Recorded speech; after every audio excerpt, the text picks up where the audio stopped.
مولاي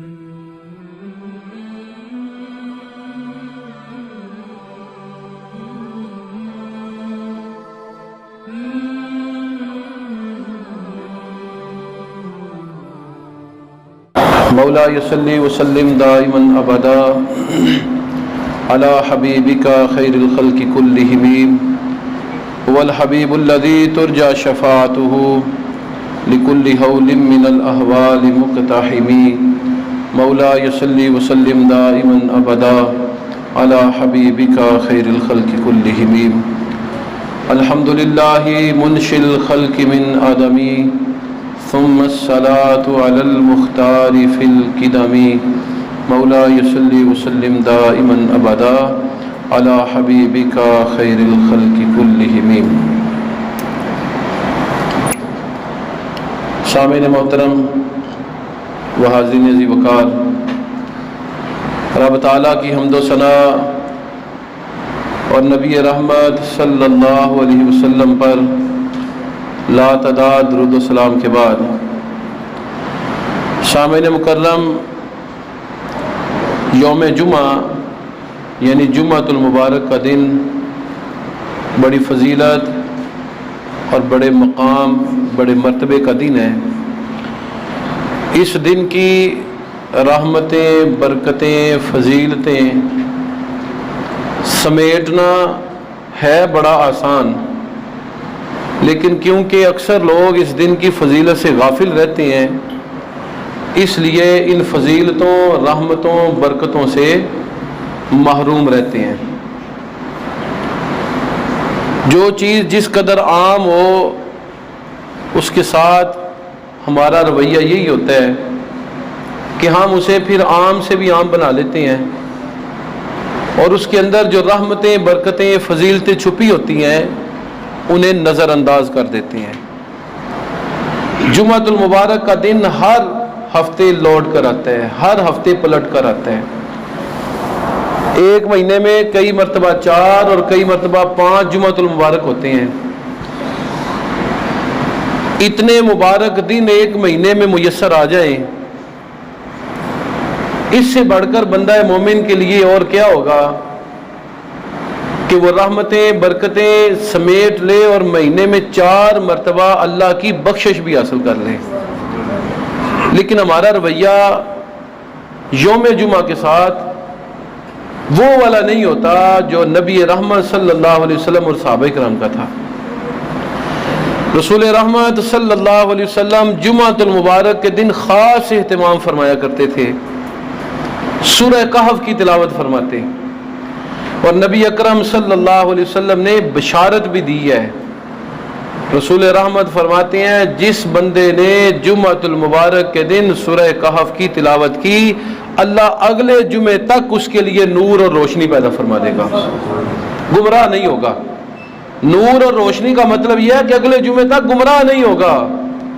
ہم اللہ سے دعا مانگتے ہیں نا، اللہ سلامتی ایمان نصیب فرما، تو یہ اسی کے لیے بندوبست ہے کہ یہ کام کرو گے تو سلامتی ایمان اگلے ہفتے تک میسر آئے گی، اگلے ہفتے پھر کرو، اس سے اگلے مہینے تک، ہفتے تک اللہ کی امان میں، پھر اگلے ہفتے کرو، اگلے ہفتے تک اللہ کی امان میں۔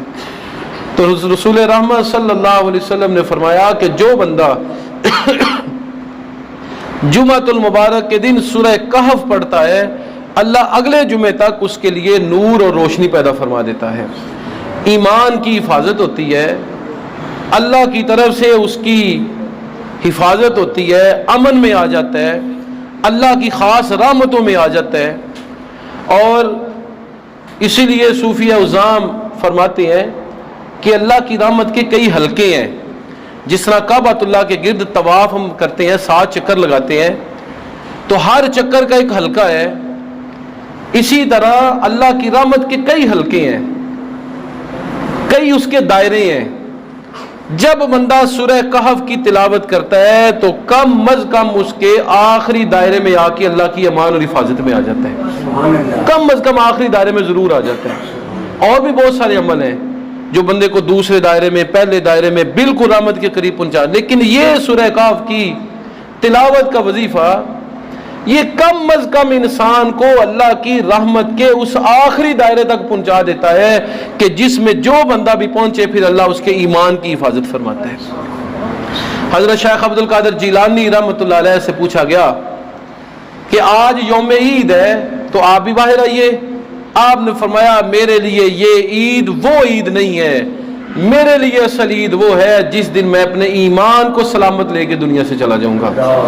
سلامتی ایمان کا اس قدر خوف رہا کرتا تھا صوفی عظام کو۔ حضرت بایزید بسطامی رحمۃ اللہ علیہ فرماتے ہیں کہ اگر میں 100 درخت دیکھوں اور ان درختوں میں سے ہر درخت پر ایک ایک پرندہ ہو اور وہ عربی زبان میں مجھے فصیح انداز میں کہے کہ بایزید بسطامی تم اللہ کے ولی ہو، بخشے بخشائے ہو، پھر بھی میں اپنی تقدیر پر یقین نہیں کروں گا، ان کی باتوں پر اطمینان نہیں کروں گا، ہو سکتا ہے شیطانی وسوسہ ہو۔ یہاں تک صوفیہ اپنے ایمان کی حفاظت کے حوالے سے محتاط رہا کرتے تھے۔ اور ہم بھی اللہ سے دعا کرتے ہیں، جب بھی کوئی بندہ اللہ سے دعا کرتا ہے اس میں ایمان کی سلامتی ضرور مانگتا ہے اللہ سے کہ اللہ میرے ایمان کو سلامت رکھنا، ایمان کی موت عطا فرمانا۔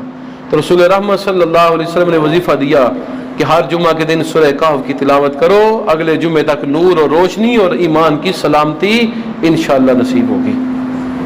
دوسرا، نبی رحمت صلی اللہ علیہ وسلم نے فرمایا کہ جس بندے نے جمعۃ المبارک کے دن غسل کیا، اچھا لباس پہنا، خوشبو لگائی، سار اور داڑھی میں تیل لگایا، پھر چلتا ہوا نماز جمعہ کے لیے مسجد میں پہنچا، امام کے قریب ترین جگہ پر بیٹھ کر اس نے خطبہ سنا، کسی کی گردن نہیں پھلانگی، کسی کو مارا پیٹا نہیں، کسی کے ساتھ غلط گفتگو نہیں کی، کسی کو گالی نہیں نکالی، کسی کے ساتھ جھگڑا نہیں کیا، توجہ سے خطبہ سنا۔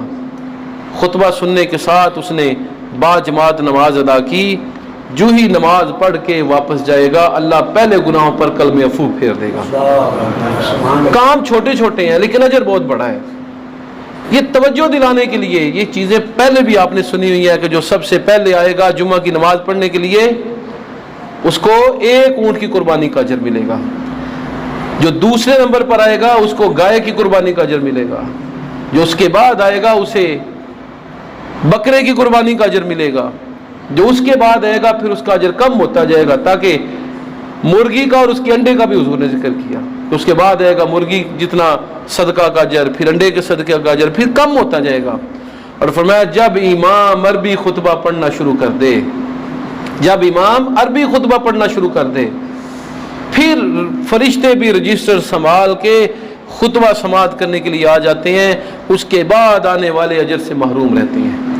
اس لیے امام کی عربی خطبہ شروع کرنے سے پہلے مسجد میں پہنچنا بہت ضروری ہے، اور یہ وہ اجر ہے جو عوام الناس کے لیے ہے، امام کے لیے نہیں ہے، کیونکہ امام نے تو لوگوں کے جمع ہونے کے بعد آنا ہے۔ نبی رحمت نے فرمایا جو سب سے پہلے آتا ہے اس کے لیے اجر ہے۔ اور صحابہ میں سب سے پہلے مسجد میں کون آتے تھے؟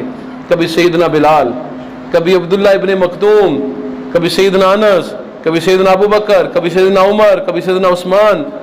اور جمعہ کے دن غسل کی کتنی اہمیت ہے کہ سیدنا عمر فاروق جمعہ کے دن جمعہ کی نماز کے لیے تشریف لائے، مسجد میں عربی خطبہ پڑھ رہے تھے۔ حضرت عثمان مسلمانوں کے تیسرے خلیفہ، جن کے بارے میں رسول رحمت نے فرمایا کہ میری امت میں سب سے زیادہ با حیا عثمان غنی ہے، حیا کا معاملہ ان پہ ختم ہو جاتا ہے۔ اور پھر ذو النورین انہیں قرار دیا، 2 نوروں والا۔ حضرت عثمان تشریف لائے مسجد میں، سیدنا عمر نے عربی خطبہ پڑھتے ہوئے ٹوک دیا کہ عثمان اتنی دیر سے آئے ہو؟ انہوں نے عرض کیا امیر المومنین کسی کام میں مصروف تھا تو فوراً وضو بنا کے آ گیا ہوں۔ کہا اچھا غسل بھی نہیں کیا، جلدی 2 رکعتیں پڑھ لو۔ تو اس حدیث سے سیدنا عمر کا تعجب بتا رہا ہے کہ جمعے کے دن غسل نہ کرنا صحابہ اس کو بڑا معیوب سمجھا کرتے تھے، بہت غلط سمجھا کرتے تھے۔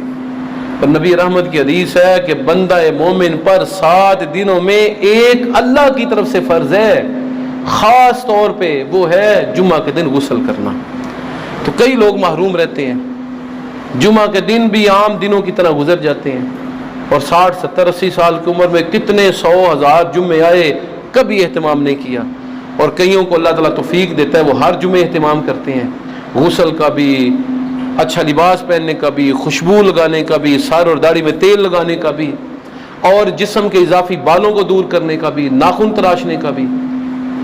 ایک جمعہ چھوڑ کے ایک جمعہ اپنے جسم کے اضافی بالوں کی صفائی بہت ضروری ہے، سنت ہے کہ ہر جمعہ یہ عمل کیا جائے، اور اگر نہیں تو ایک جمعہ چھوڑ کے ایک جمعہ ضرور۔ اور نبی رحمت صلی اللہ علیہ وسلم نے صحابہ کو تلقین فرمائی تھی کہ جمعہ کے دن کا خاص اہتمام کیا کریں۔ ایک مرتبہ فرمایا کہ جمعے کے دن کا لحاظ رکھا کرو، جمعے کے دن اللہ نے حضرت آدم علیہ السلام کی تخلیق فرمائی، جمعے کے دن زمین پر اتارے گئے، اور جمعے کے دن ہی اللہ نے ان کی توبہ بھی مقبول فرمائی، جمعے کے دن ہی قیامت بھی برپا ہوگی۔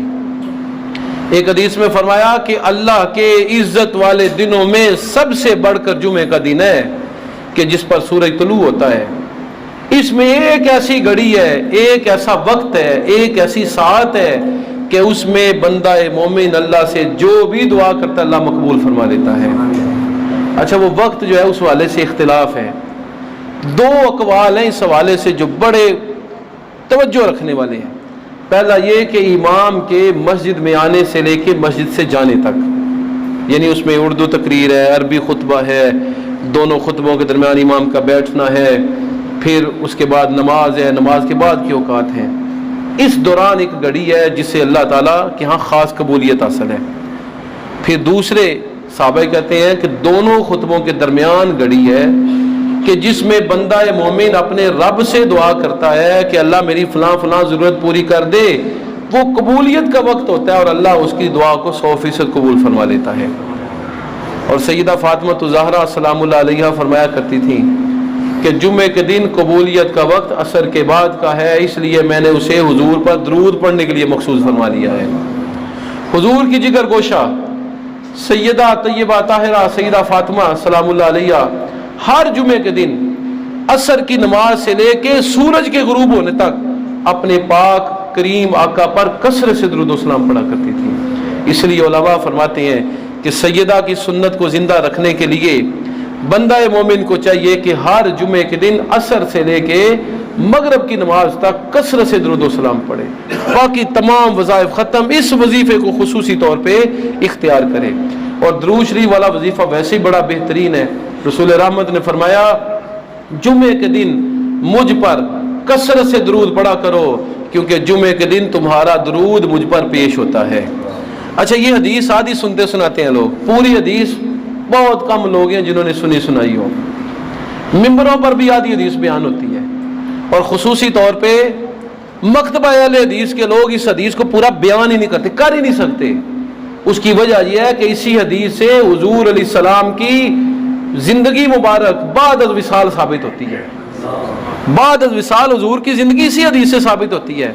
فرمایا مجھ پر کثرت سے درود پڑھا کرو، جمعے کے دن تمہارا درود مجھ پر پیش ہوتا ہے۔ صحیح بخاری کی حدیث ہے، ایک دیہاتی صحابی بیٹھے ہوئے تھے، اللہ نے اپنے پیغمبر کے ارد گرد بڑے الگ الگ طرز کے لوگ بھیجے تھے تاکہ ہمارے لیے دین کی راہیں کھلیں، ہمیں سمجھ آ جائے۔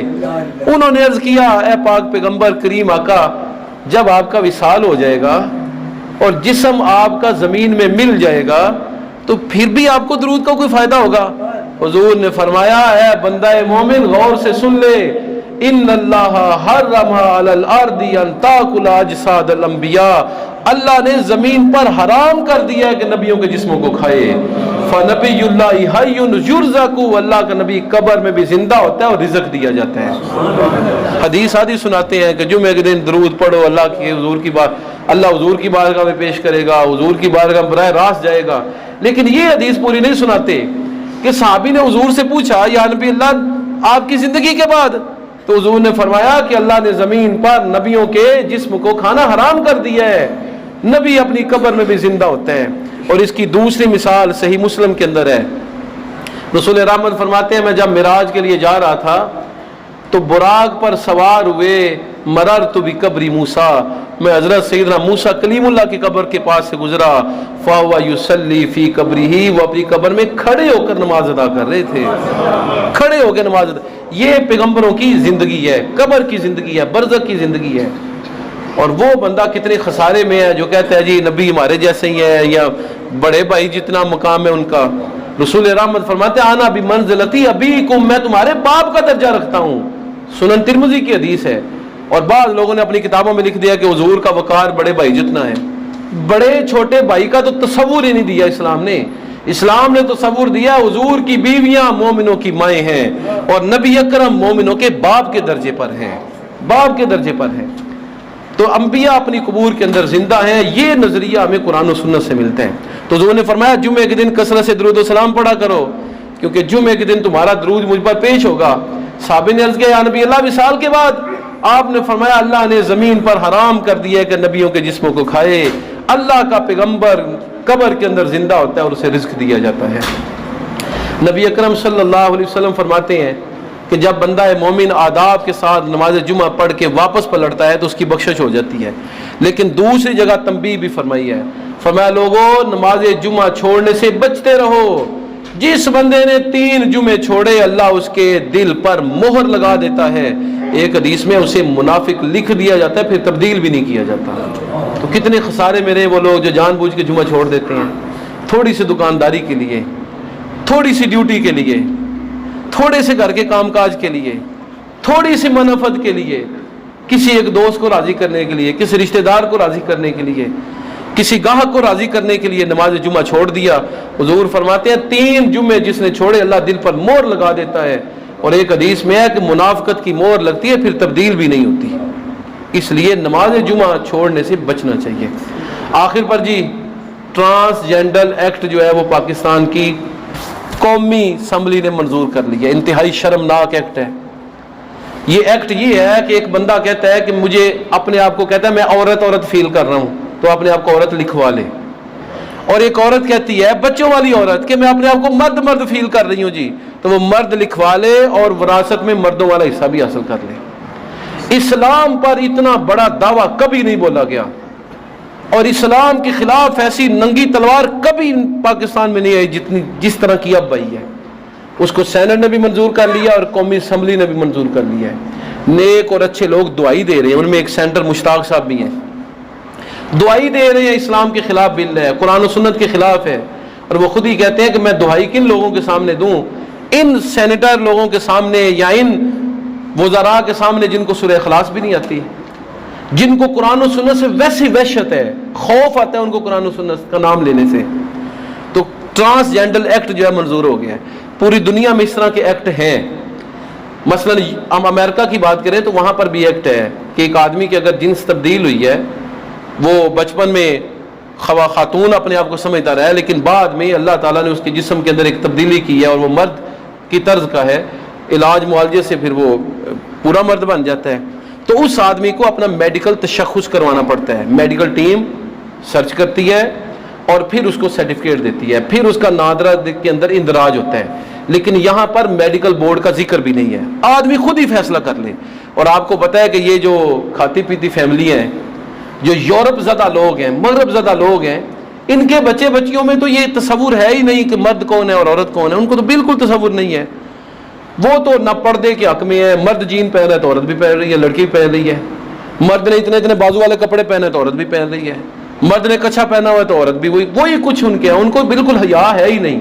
تو انہوں نے اس قانون کا 100% غلط استعمال کر لیا. پھر اس کے اندر ایک ایسا لفظ استعمال ہوا ہے جو قرآن و سنت کی جڑ کاٹ دیتا ہے.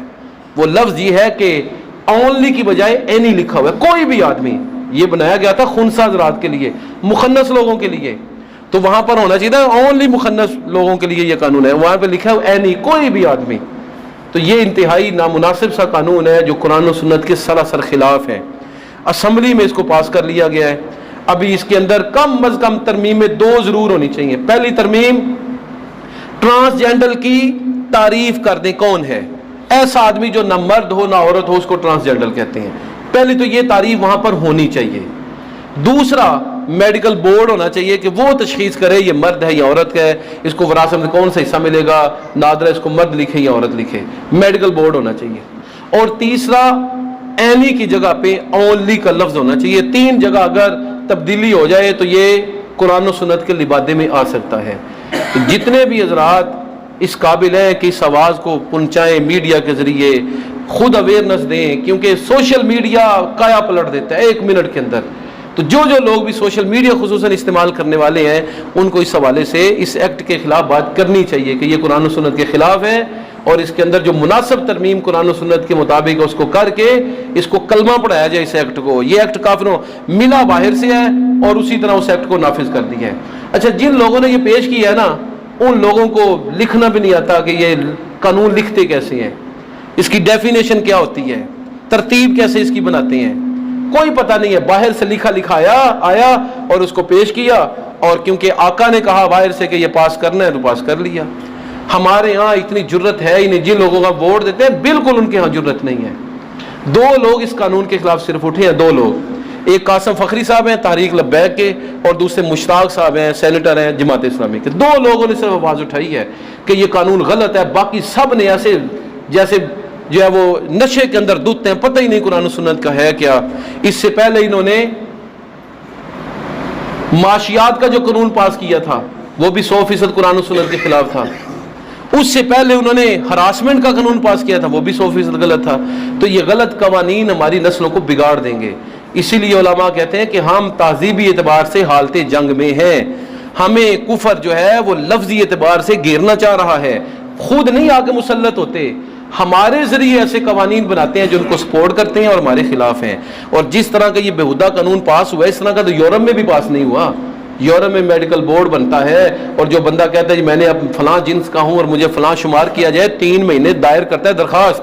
3 مہینے بعد اس کی باری آتی ہے، پھر اس بندے کا چیک اپ ہوتا ہے، باقاعدہ ایک میڈیکل بورڈ بنتا ہے، پھر اس کی تصدیق ہوتی ہے، پھر نادرہ کے اندر اندراج ہوتا ہے.